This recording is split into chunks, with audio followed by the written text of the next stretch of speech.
नमस्ते मित्रों, कैसे हैं। मुझे उम्मीद है आप जहाँ कहीं भी होंगे, जिस रूप में भी होंगे, जिस अवस्था में भी होंगे, जीवन का आनंद ले रहे होंगे। मैं नरेंद्र कुमार वेलनेस कंसल्टेंट आप सबों का लिविंग हैप्पीली में स्वागत करता हूं और एक सवाल के साथ ही इस वीडियो की शुरुआत करता हूं कि क्या आप जानते हैं कि एक सरकारी कर्मचारी का वेतन कैसे तय होता है? क्यों हर 10 साल में लाखों कर्मचारियों की सैलरी एक झटके में बढ़ जाती है? और आखिर ये पे कमीशन नाम की क्या चीज़ है, वो क्या जादू कर देती है जो देश की अर्थव्यवस्था को भी हिला देती है? आज इस वीडियो में हम जानेंगे सेंट्रल पे कमीशन का सच, जहां के 49 लाख सेंट्रल गवर्नमेंट एम्प्लॉय और 65 लाख सेंट्रल गवर्नमेंट पेंशनर हैं, जिसमें कि डिफेंस पेंशनर जो 36 लाख हैं ये भी शामिल हैं। तो फर्स्ट सीपीसी से लेकर 8 सीपीसी तक का पूरा इतिहास, पूरा लेखा जोखा, पूरा हिसाब आप देखने जा रहे हैं। इसके साथ ही फिटमेंट फैक्टर की क्या सच्चाई होती है, कितनी बढ़ती है सैलरी, कितनी बढ़ती है पेंशन, गवर्नमेंट सैलरी की सीक्रेट क्या है और कौन सा सीपीसी सबसे फायदेमंद था, किस वेतन आयोग ने बदली आपकी जिंदगी, गवर्नमेंट सैलरी कैसे बनती है, कैसे बढ़ती है, पिछली सभी सीपीसी की हम तुलना भी यहाँ करेंगे। और एट्थ पे कमीशन जो कि बड़ा ही इंतजार है हम सबों का, ये कब आएगा? तो हर आयोग की सिफारिशें, उनके पीछे की रणनीति और देश पर उनका असर, आप कह सकते हैं ऑल पे कमीशन इन वन वीडियो। अगर आप एक सरकारी कर्मचारी हैं, पेंशनर हैं या यूपीएससी, एसएससी के किसी भी पद के लिए एस्पायर करते हैं या स्टेट गवर्नमेंट में भी काम करते हैं, तो स्टेट गवर्नमेंट के भी जो सीपीसी आते हैं केंद्र वाले पर ही आधारित होते हैं। हालांकि उनका रेट अलग होता है क्योंकि उनके आमदनी रेवेन्यू कम होते हैं, वो सेंट्रल जैसा देने को अफोर्ड नहीं कर सकते हैं, उनके पूरे स्लैब अलग होते हैं। तो यह एक आम जनमानस के लिए भी उपयोगी है अगर आप सजग नागरिक हैं तो ये वीडियो आप सबों के लिए एक खजाना के रूप में साबित हो सकता है। तो इस वीडियो को अंत तक देखें, क्योंकि अंत में मिलेगा वो सवाल जो आपके कैरियर और समझ दोनों को बदल सकता है। अब मैं वीडियो में आगे बढ़ूं इससे पहले Narendra Kumar wellness consultant entrepreneur trainer आप सबों से आग्रह करता हूं कि अगर आपको वीडियो पसंद आए तो अवश्य ही लाइक करें, और अगर हमारे चैनल लिविंग हैप्पीली को अभी तक सब्सक्राइब नहीं किया तो अवश्य ही सब्सक्राइब करें। कमेंट के जरिए से आप पूछें, बताएं, मैं यथाशीघ्र जवाब देने का भी प्रयास करूंगा। सगे संबंधियों के साथ भी साझा करें ताकि वो भी लाभार्थी हो, और बेल आइकन अवश्य ही पुश कर। तो अब मैं बात करता हूं कि व्हाट इज पे कमीशन, केंद्रीय वेतन आयोग आखिर होता क्या है? तो यह है भारत सरकार, government of India, finance ministry, वित्त मंत्रालय के व्यय विभाग, डिपार्टमेंट ऑफ एक्सपेंडिचर और उनके इम्प्लीमेंटेशन सेल जो हैं ये लागू करते हैं, जो कि नॉर्थ ब्लॉक न्यू दिल्ली में अवस्थित है। तो ये तो जेनेसिस हो गई कि इसके लिए कौन से विभाग हैं, है ना। अब हम जानते हैं कि ये सेंट्रल पे कमीशन क्या है।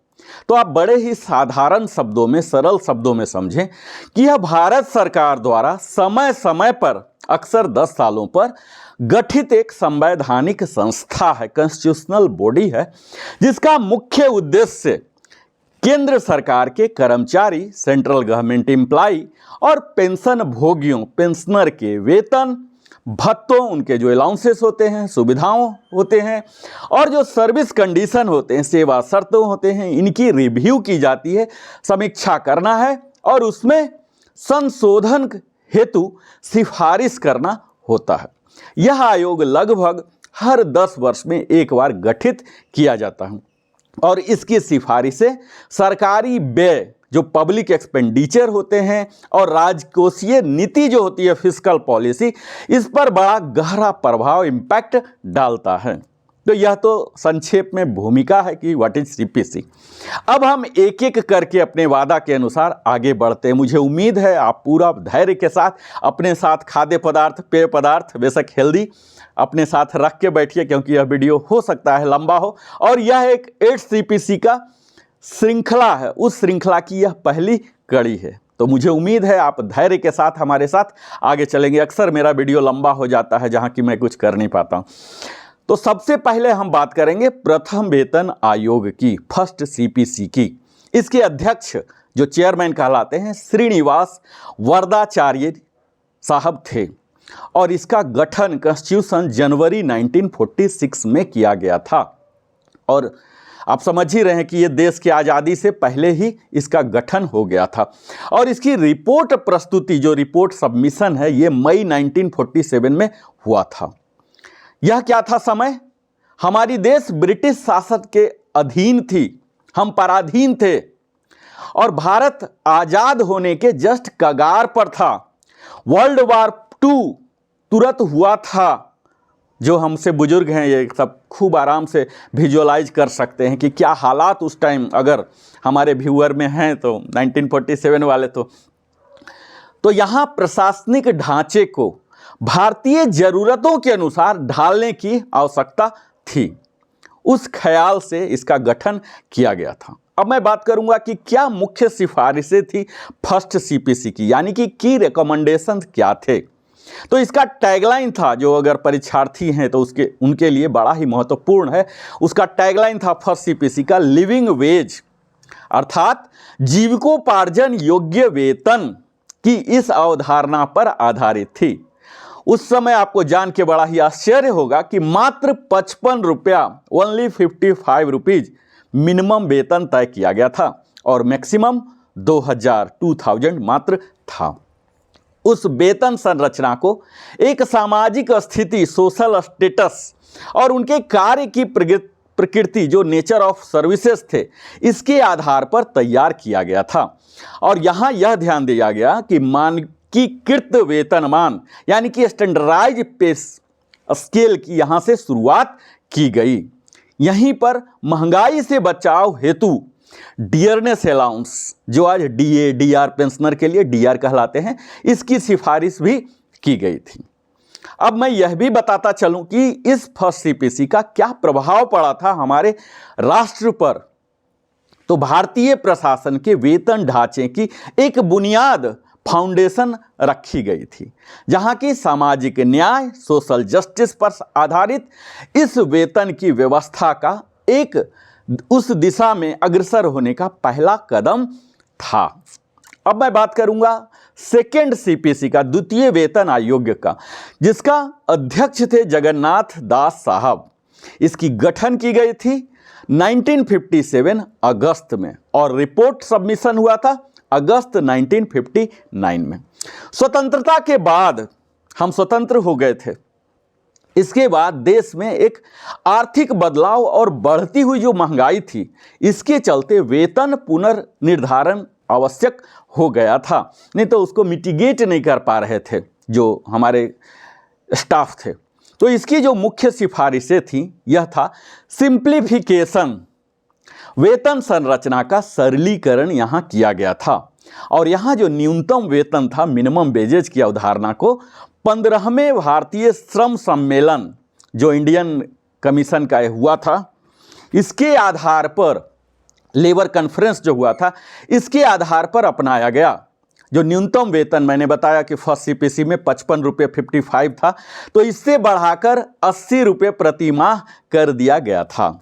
और पे स्केल की संख्या जो फर्स्ट सीपीसी में 150 हुआ करता था, 150 हुआ था, इसको 50% घटा के, यानी कि 75 मात्र पे स्केल, ये जो स्लैब होते हैं, इसकी कर दी गई थी।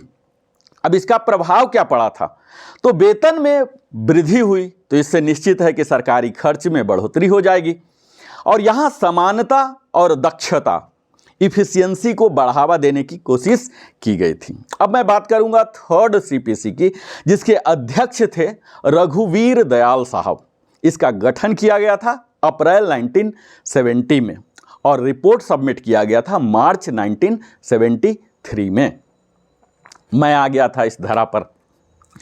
महंगाई और सामाजिक परिवर्तनों के समय की यह मांग थी। इसके जो सिफारिश थे, वेतन और भत्तों में पुनर्संरचना, रीस्ट्रक्चर करना, कंपनसेटरी अलाउंस, मुआवजा भत्ता की शुरुआत यहीं से हुई थी।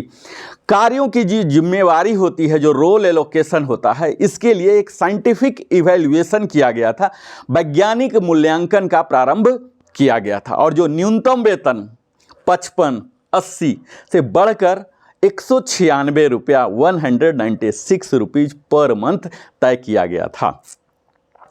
इसके प्रभाव सरकारी वेतन में वृद्धि हो गई थी। सरकारी नौकरियों का वर्गीकरण हो गया था, जॉब क्लासिफिकेशन यहाँ से प्रारंभ हो गया था। अब मैं बात करूँगा चतुर्थ वेतन आयोग का, फोर्थ सीपीसी का, जिसके अध्यक्ष थे पीएन सिंगल साहब, और इसकी गठन की गई थी जून 1983 में। रिपोर्ट सबमिशन था 1986 में। अब तेजी से बढ़ती महंगाई और बढ़ते वेतन अंतर को कम करना यहाँ मुख्य भूमिका थी। और यहाँ सिफारिश क्या था? तो सिफारिश था वेतनमान में पुनर्गठन। न्यूनतम वेतन को 750 रुपया कर दिया गया था और अधिकतम 8000 प्रति माह कर दिया गया था। और यहाँ पर परफॉर्मेंस लिंक्ड पॉलिसी भी लाने की सिफारिश की गई थी, जिसे हम बोलते हैं परफॉर्मेंस रिव्यू बोर्ड। उन्होंने यह सिफारिश की थी कि परफॉर्मेंस लिंक्ड होना चाहिए। हालांकि यह लागू नहीं हुआ और आज तक केंद्रीय कर्मचारियों के लिए लागू नहीं हुआ है, और शायद संभव भी नहीं है, कर पाना भी शायद न्याय संगत नहीं होगा। इसके प्रभाव वेतन में भारी बढ़ोतरी हुई, जिसके सरकारी बजट पर ज़्यादा बर्डन आया और राज्य सरकारों पर भी आर्थिक दबाव आ गया। जैसा मैंने शुरू में ही बताया कि जो सीपीसी होते हैं, इसी पर आधारित हर स्टेट वाले भी लगाते हैं, उसी के एट पार लगभग थोड़ा सा 10% 20% कम करके अपने स्लैब को तय करते हैं। तो राज्य सरकार, चूँकि उनके रेवेन्यू कम होते हैं सेंट्रल के आगे, बहुत ही, कई राज्य के तो रेवेन्यू बहुत ही कम होते हैं। आप नगण्य, मात्र नगण्य तो नहीं कहें, इतना ही रेवेन्यू होता है कि वो अपने सरकारी खर्चा को किसी तरह से वहन कर सकें। तो वहाँ पर इनके पास बहुत दबाव आ गया। अब मैं बात करूंगा फिफ्थ सीपीसी का, पंचम वेतन आयोग, जिसके अध्यक्ष थे न्यायमूर्ति एस रत्नवेल पांड्यान साहब। इसका गठन किया गया था अप्रैल 1994 में और रिपोर्ट प्रस्तुति की गई थी जनवरी 1997 में। 1991 की आर्थिक उदारीकरण, ग्लोबलाइजेशन, आप सबको याद होगा कि जो इकोनॉमिक लिबरलाइजेशन हुआ था, इसके बाद वित्तीय संतुलन को रखना एक बहुत बड़ी चुनौती हो गई थी हमारे राष्ट्र के लिए। ऐसे समय में इसकी जो मुख्य सिफारिशें थी वह थी पे स्केल की संख्या 51 से घटाकर 34। आप देख रहे हैं कि जैसे जैसे सीपीसी बढ़ रहे हैं, पे स्केल की संख्या को किस तरह से बढ़ाया जा रहा है। 150 से चला था 75, 51, और अब यहाँ 34 कर दिया गया। यहाँ एक बहुत ही बड़ी जो की गई सिफारिश में कर्मचारियों की संख्या के 30% कटौती का सुझाव दिया गया। इसके साथ ही वीआरएस, वॉलंटरी रिटायरमेंट स्कीम की सिफारिशें भी इसमें शामिल थी।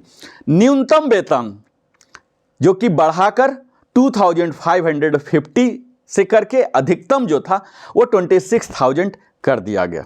और पहली बार पेंशनर के लिए पूर्ण समानता, फुल पेंशन पैरिटी की सिफारिश यहाँ की गई थी। और इसका प्रभाव बहुत ही ज़्यादा राजकोषीय भार पड़ा।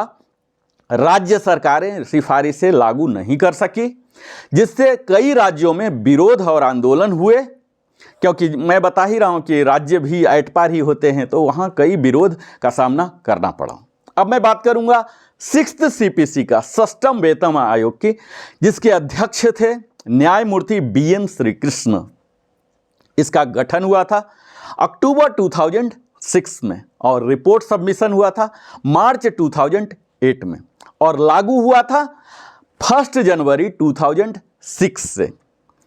और काफ़ी बल्क में एरियर आए होंगे। अगर आप हमारे पीढ़ी के होंगे, जैसे मैं स्वयं हूँ, तो हमें एरियर भी काफ़ी अच्छा मिला था। यहाँ से जो केंद्रीय कर्मचारी बीपीएल कैटेगरी जो गरीबी रेखा से नीचे हुआ करते थे, यहाँ से थोड़ा सा उनको उत्थान हुआ। यहाँ सिफारिशें जो थी सचमुच बड़ा ही बेहतर किस्म का था। यहीं से पे बैंड की शुरुआत, ग्रेड पे प्रणाली की शुरुआत की गई और परफॉर्मेंस रिलेटेड इंसेंटिव स्कीम जिसे PRIS कहते हैं, इसकी भी सुझाव दी गई थी जो कि सरकार के द्वारा मंजूर नहीं की गई। भत्तों, कई तरह की अलाउंसेस होते हैं, छुट्टी में भी सुधार की गई, कई तरह के टर्म एंड कंडीशन, यानी कि आप कह सकते हैं कि यह एक क्रांतिकारी CPC था। और इसके बाद लोगों की जो अवधारणा थी केंद्रीय कर्मचारी बनने की, इस के लिए होड़ लग गया। इतने बेहतर perks and privilege, salary, allowances सब कुछ हो गए, जहां सैन्य और नागरिक वेतन दोनों में, डिफेंस में और सिविल में भारी वृद्धि देखने को मिला। और मैं स्वयं इसका लाभार्थी रहा हूं, देश के इसके लिए मैं शुक्रगुजार हूं। यहाँ न्यूनतम वेतन 7,000 और अधिकतम 90,000 का प्रावधान किया गया था। इसका प्रभाव वेतन में उल्लेखनीय वृद्धि हो गई, ड्रास्टिक चेंज हो गई। यहाँ जो हमारे मानव संसाधन HR प्रथाओं का आधुनिकीकरण हो गया, कंप्यूटराइजेशन हो गया, सॉफ्टवेयर के थ्रू HRMS आ गए। इस तरह से उनके काम जो पहले मुनीम करते थे रजिस्टर पर, वही खाता पर, ये सब कंप्यूटराइजेशन होने लगा। और प्रतिभा को बनाए रखने के लिए और जो न्यू टैलेंटेड हैं इन्हें आकर्षित करने में यह जो 6 CPC था बड़ा ही अट्रैक्ट किया। नहीं तो कोई गवर्नमेंट सेक्टर में ज्वाइन ही नहीं करना चाहता था, हर कोई बिजनेस या बेरोजगार ही रहना पसंद करता था। तो ये 6 CPC बड़ा ही क्राउड पुलर हुआ और एक डायमंड जेम की तरह यह काम किया, आम नागरिकों में एक बड़ा ही आकर्षण पैदा किया, आम नागरिक में, खासकर बेरोजगार लोगों में। और जैसे हम जैसे जो कार्यरत थे उनके लिए तो सचमुच बल्ले बल्ले ही हो गया था 6 CPC के बाद। अब मैं बात करूंगा 7th CPC जो कि अभी चल रहा है, 7वां वेतन आयोग। इसके अध्यक्ष थे न्यायमूर्ति अशोक कुमार माथुर, जस्टिस अशोक कुमार माथुर, जो कि ऐसी कयास लगाई जा रही है कि 8 CPC के भी शायद अध्यक्ष यही न्यायमूर्ति अशोक कुमार माथुर साहब ही बने। हालांकि अभी तक कुछ लिखित में नहीं आया, मैं आगे बात करूंगा। गठन जो इसका हुआ था फरवरी 2014 में, रिपोर्ट सबमिशन हुआ था नवंबर 2015 में और लागू हुआ था 1 जनवरी 2016 से।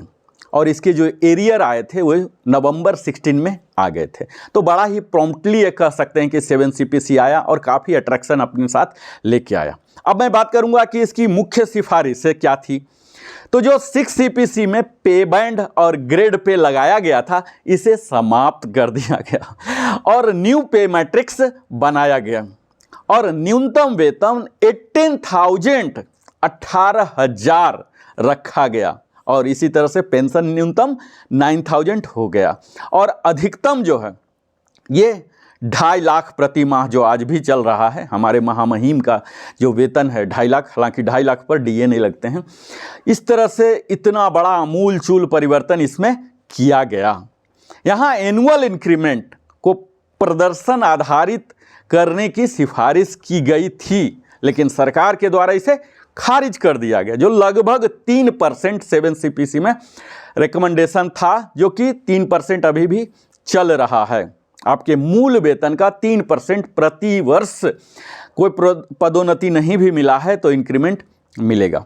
इस 7 CPC के एक महत्वपूर्ण फीचर थे कि यहाँ ई-गवर्नेंस और डिजिटल जो प्रणाली है जो आज भी चल रहे हैं, जैसे हम डिजिटल इंडिया कहते हैं, डिजिटल यूजर इंडिया कहते हैं, ये सब की शुरुआत यहाँ हो गई थी। इसे प्रमोशन यहाँ दिया गया था और इसी 7 CPC में OROP 1 रैंक 1 पेंशन को समर्थन भी मिला था और इसके बाद आज OROP 1, OROP 2, OROP 3 भी आ चुका है, जिसके बारे में हम विस्तार में बात करते ही रहते हैं अपने OROP श्रृंखला में। इस 7 CPC का प्रभाव क्या पड़ा, जो लगभग हमारे आज 49 लाख से लेकर 50 लाख तक कर्मचारी हैं, केंद्रीय कर्मचारी, और 65 लाख पेंशनर बंधु हैं, जिसमें 36 लाख तो हमारे प्रतिरक्षा विभाग के ही हैं। तो इन सबों को लाभ मिला और कुछ संगठनों ने फिटमेंट फैक्टर 2.57 बढ़ाने को लेकर मांग की थी। इसका विरोध भी किया गया था क्योंकि ये उस समय के हिसाब से 2.57 बहुत ही कम था। इसके लिए बहुत दिन तक विरोध प्रदर्शन चला, लेकिन कोई फर्क नहीं पड़ा। अब मैं बात करूंगा उस अष्टम वेतन आयोग का, जो कि हमारे पेंशनर बंधु, सर्विस होल्डर, जो बड़े ही बेसब्री से पिछले 20 मिनट इंतजार कर रहे थे, अब उनकी बात मैं करूंगा। हालांकि यह श्रृंखला है, श्रृंखला की यह प्रथम कड़ी है। मुझे उम्मीद है अगर आपको ये बेहतर लगेगा तो मैं इसे अपने टीम के द्वारा और बेहतर बनाकर करूं, लेकिन उसके लिए मुझे आग्रह करना पड़ता है कि आप सब देखते हैं लेकिन सब्सक्राइब नहीं करते हैं। आप सब्सक्राइब अवश्य ही करें। आपके सब्सक्रिप्शन से ना कि मेरा मोटिवेशन बढ़ता है, YouTube का एल्गोरिदम है कि वह ज़्यादा से ज़्यादा तक को रीच आउट कराता है। तो 8CPC यह अपेक्षित है, अभी तक आया नहीं है। इसका मैं स्टेटस ही बता सकता हूँ, जिससे कि पहला बात है कि लागू इसे होना है कब से, तो 1 जनवरी 2026 से लागू होना है। जब भी मिले, जब भी लागू हो, जब भी सिफारिशें आए, जब भी अनुमोदित हो जाए, जब भी इम्प्लीमेंट हो जाए, जो भी प्रावधान है उन सभी प्रक्रिया को पार कर ले, 1 जनवरी 2026 से आएगा। या तो करेंटली ही आ जाए, जिसके की संभावना तो नहीं लग रहे हैं, एरियर के साथ आएगा। अब इसकी जो टाइमलाइन है इसे मैं बता दूं कि बजट 2025 जो कि आदरणीय वित्त मंत्री के द्वारा जो प्रस्तुत किया गया था 1 फरवरी 2025 को, इसमें कहीं भी 8CPC का नामो निशान नहीं है। दूसरा, इसके लिए कोई फंड एलोकेशन नहीं है। जैसा कि मैंने बताया कि 1 जनवरी 2026 से है, जो कि इसी 25-26 का ही लास्ट क्वार्टर माना जाता है। तो अगर प्रोविजन करना था 8CPC का तो इसी बजट में हो जाना था, क्योंकि लास्ट क्वार्टर का है। तो यहाँ कोई बजट एलोकेशन नहीं किया गया है। तो यह तो आप तय ही समझ लीजिए कि 1 जनवरी से लेके 31 मार्च तक यह लागू नहीं होगा। ये बार बार मैं बोलता हूँ, लागू होने की तिथि वही होगी 1 जनवरी ही, चाहे कितना साल बाद भी मिले, लेकिन अभी इसके लिए रास्ता साफ नहीं है। अब इसके टाइमलाइन बोलूं कि प्रोग्रेस क्या है, तो 8CPC जो कॉन्स्टिट्यूशन है, गठन है, हमारे माननीय प्रधानमंत्री ने इसकी घोषणा कर दी है, गठन करने का आदेश पारित कर दिया है और इसको हमारे IB मिनिस्टर ने सबके सामने प्रेस में आके बताया कि इसकी गठन हो गई है। इसके अलग अलग टाइमलाइन हैं, 30 अप्रैल तक है इसका, कि जो NGO हैं या अलग अलग तरह के एसोसिएशन हैं, सोसाइटी हैं, ये सब रजिस्टर कर सकते हैं अपने अपने बिंदु को रखने के लिए। इसका गठन का तरीका लगभग वही होगा, एक चेयरमैन होंगे, 2 मेंबर होंगे और करीब 35 मेंबर्स होते हैं जो अलग अलग डिपार्टमेंट से डेपुटेड होते हैं, जैसे फाइनेंस से होंगे, डिफेंस से होंगे, तरह तरह के डिपार्टमेंट है, ये सब की वहाँ प्रतिनिधित्व होती है। इन सब से अभी तक टर्म्स ऑफ रेफरेंस रिलीज नहीं किया गया है, यानी कि अभी आप कह सकते हैं कि आधिकारिक रूप से गठन नहीं हुआ है। गठन करने का आदेश हो गया है। इसके सदस्य कौन रहेंगे, हालांकि कयास लगाई जा रही कि माथुर साहब होंगे। खैर, जो भी हो, जनवरी 2026 से लागू होगा और इससे जो उम्मीदें हैं, महंगाई के अनुसार आज जिस तरह से सोना का रेट 1 लाख रुपया 10 ग्राम का होने जा रहा है और हो चुका है, आप वीडियो जब तक देखेंगे, तो इस महंगाई के अनुसार पे मैट्रिक्स का पुनर्निर्धारण होगा। यहाँ पर फोकस होगा जो कृत्रिम बुद्धिमत्ता, जिसे हम AI के नाम से जानते हैं, इस पर आधारित मूल्यांकन किया जाएगा।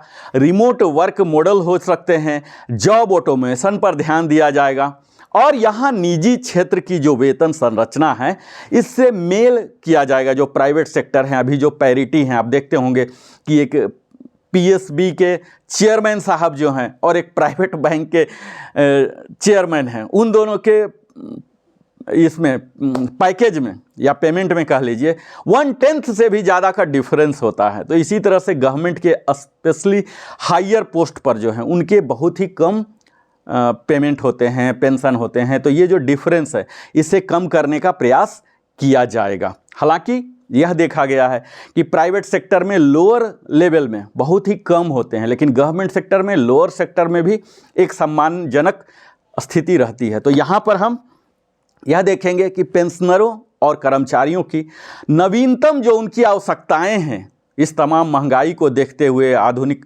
जो हमारे तकनीक विकास कर गए हैं, इन सब को मद्देनज़र रखते हुए, जो कि प्रत्येक पे कमीशन में न केवल सरकारी वेतन संरचना को बदला, बल्कि यह भारत की जो प्रशासनिक संस्कृति है, जो एडमिनिस्ट्रेटिव कल्चर है और हमारी जो राजकोषीय नीति है, फिस्कल रिस्पॉन्सिबिलिटी है, इस पर भी गहरा प्रभाव करेगा यह 8th CPC।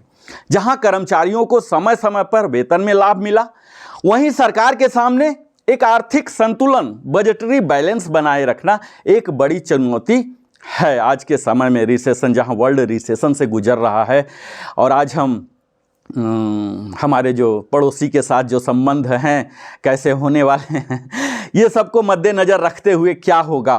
खैर, जो भी होगा, ये श्रृंखला है, मैं इससे आपको अपडेट निश्चित करते रहूँगा। ये इस CPC का ये पहला है, मुझे उम्मीद है आप इसे पसंद करेंगे।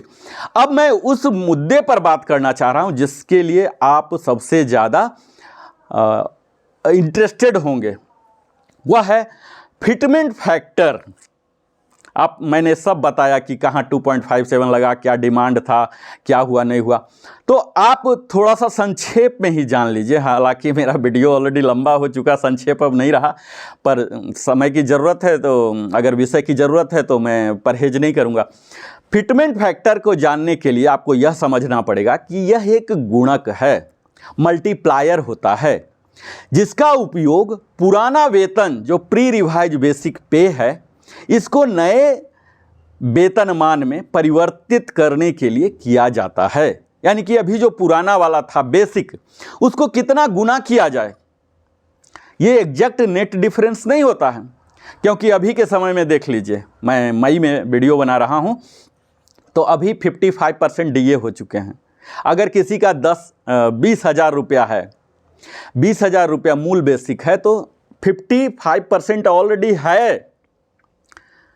तो ये आपके हो गए करीब 1.78%। तो इतने तो होने ही हैं। इस तरह से मैं विस्तार में अगले वीडियो बहुत ही लंबा हो रहा है, उसके फिटमेंट फैक्टर के बारे में बाद में मैं विस्तार में PPT के द्वारा बताऊंगा।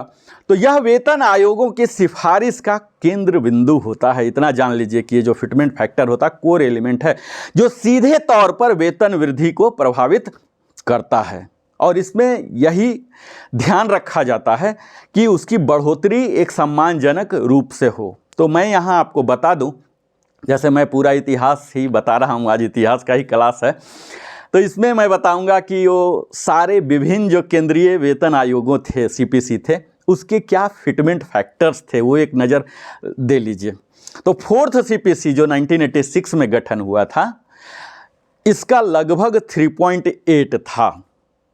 पुराने वेतन में औसतन 3.8 गुना वृद्धि की गई थी, जहां कि डियरनेस अलाउंस को मूल वेतन में, बेसिक पे में मर्ज कर दिया जाता है, जिससे समग्र वेतन में बड़ा उछाल आया था। जहां मैं बात करूं कि 5th CPC जो 1996 में लागू हुआ था, यहां लगभग 3.25 फिटमेंट फैक्टर रखा गया था, जिसमें लगभग 3.25 गुना औसत वृद्धि की गई थी और न्यूनतम वेतन 2,550 रुपीज़ निर्धारित हुआ था। इस आयोग ने पेंशनरों के हित में कई सिफारिशें दी थी। अब 6th CPC, जिसका फिटमेंट फैक्टर बड़ा ही सुनने में लो है, 1.86, यानी कि पुराना मूल वेतन और उसको मल्टीप्लाई कर दीजिए 1.86 करके, उसमें अलग से ग्रेड पे जोड़ा गया, पे बैंड के सिस्टम की शुरुआत की गई। तो भले ही मूल वेतन आपको सुनने में कम लग रहा 1.86, लेकिन उसके अलावे कई एलिमेंट थे और उन एलिमेंट्स पर भी DA रखा गया। तो खैर, जो भी कारण रहा हो, 7 CPC में जो फिटमेंट फैक्टर रखा गया 2.57, यानी कि 1.86 से 2.57 बढ़ा दिया गया, जो सुनने में बेहतर। लेकिन इसके साथ ही न्यू पे मैट्रिक्स बना दिया गया, जहां की ग्रेड पे और पे बैंड जो 6 CPC में इंट्रोड्यूस किया गया था, इसे हटा दिया गया। तो इस तरह से हर बार कुछ ना कुछ सरकार की जो नीतियां होती हैं, वहाँ जो नीति निर्धारक हैं, इनके माइंडसेट पर, मानसिकता पर निर्भर करता है। और ये होना भी चाहिए। अगर हम सुधारवादी समाज में हैं, अगर हम राष्ट्र को चाहते हैं कि आधुनिक बनाएं, सुपर पावर बनाएं, तो सदैव आपको एक्सपेरिमेंटिव होना है, बदलाव लाते रहना है, उसके लिए तैयार रहना है। और हम आम जनता, आम नागरिक को उस बदलाव को स्वीकार करने के लिए तैयार भी होना है। और साथ साथ अगर उसमें कोई कमियां हैं, कोई एनोमलीज हैं, तो इसे प्रस्तुत भी करने की ज़रूरत है। यहाँ कोई डरने की ज़रूरत नहीं है। अब मैं बात कर रहा हूँ 8 CPC जो अपेक्षित हैं, एक्सपेक्टेड हैं। यहाँ संभावित जो फिटमेंट फैक्टर है 3.68 से लेकर 3.84, जो अधिकतर कर्मचारी संगठनों की मांग है। और आज आप सोशल मीडिया में देख ही रहे होंगे कि 3.68 हो गया, 3.85 हो गया, और उन्होंने कई तरह के टेबल भी फार्मूलेट कर लिया। लेकिन अभी तक कोई भी आधिकारिक सूचना नहीं है। मांग यह भी है कि जो न्यूनतम वेतन अभी 18,000 है, इसे बढ़ाकर 26,000 कर दिया जाए। फिटमेंट फैक्टर हर वेतन आयोग में बदलता रहा है, जैसा कि मैंने बताया ही। जो हम कर्मचारियों की, पेंशनर की क्रय शक्ति, महंगाई और सरकार की वित्तीय स्थिति को ध्यान में रखकर तय किया जाता है। जहां आपने देखा कि 7 CPC में फिटमेंट फैक्टर 2.57 रखा गया था, जिसे कर्मचारियों ने न्यूनतम और असंतोषजनक बताया था। 7 CPC से अधिकतम लोग खुश नहीं थे, इसीलिए 8 CPC में बड़ी उम्मीद, कयास लगा के बैठे हैं। लेकिन इतना तो आप जान ही लीजिए कि आपका जो भी वेतन आ रहा नेट, उसमें कम से कम 10% तो बढ़ोतरी होगा ही, अदरवाइज CPC का क्या यूज है।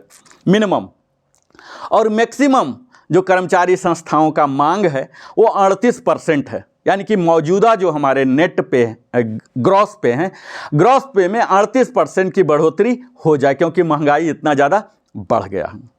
तो अगर आप देखें कि 38% की मांग है और 10 तो कम से कम होगा, तो अगर बीच की रास्ता भी तय होता है तो 20 से 25% नेट बढ़ोतरी तो होने की उम्मीद हम लगा ही सकते हैं। और यह उम्मीद हमारा जायज़ होगा। क्या जायज़ होगा, क्या है, क्या नहीं है, मैं रूमर और अफवाह और स्पेकुलेशन से अपने आप को बचाना चाहता हूं। मैं तभी वीडियो बनाता हूं जब कन्फर्म प्रामाणिक सूचना मिल जाता है, क्योंकि कयासों पर तो हंड्रेड्स ऑफ वीडियो बनाए जा सकते हैं जिसमें मेरी श्रद्धा नहीं है। मैं रूमर बेस्ड नहीं बनाता हूं, आपने देख ही लिया होगा। तो ये था सेंट्रल पे कमीशन का एक गहराई से विश्लेषण, एक ऐसा जो कि एक आम जनमानस को भी, न कि लाखों कर्मचारियों को यह जिंदगी बदलती है, ऐसा सफ़र है CPC का, और देश के आर्थिक तंत्र को एक नया आकार देता है। यह एक उस परीक्षा के लिए जो एस्पायर कर रहे हैं उनके लिए भी ज़रूरी है। वहाँ कई क्वेश्चन इससे भी आ सकते हैं डायरेक्ट MCQ में।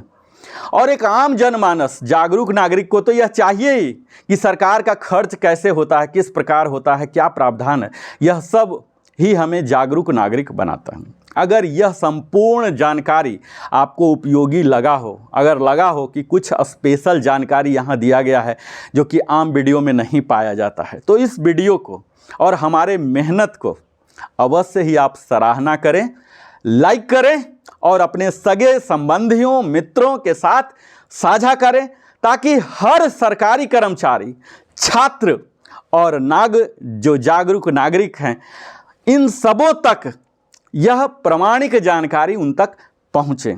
और कमेंट सेक्शन में आप ज़रूर बताएं, अगर आप पेंशनर हैं, सर्विस होल्डर हैं, तो आपको किस वेतन आयोग ने, किस CPC ने सबसे ज़्यादा प्रभावित किया। और हाँ, सब्सक्राइब करना न भूलें, क्योंकि अगली वीडियो में हम लाएंगे पे कमीशन से जुड़े उन अनसुने तथ्यों को जिनके बारे में आप शायद ही किसी ने बताया होगा।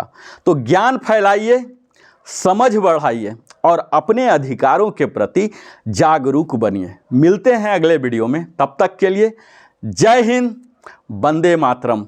फिर से मिलता हूँ अगले वीडियो में।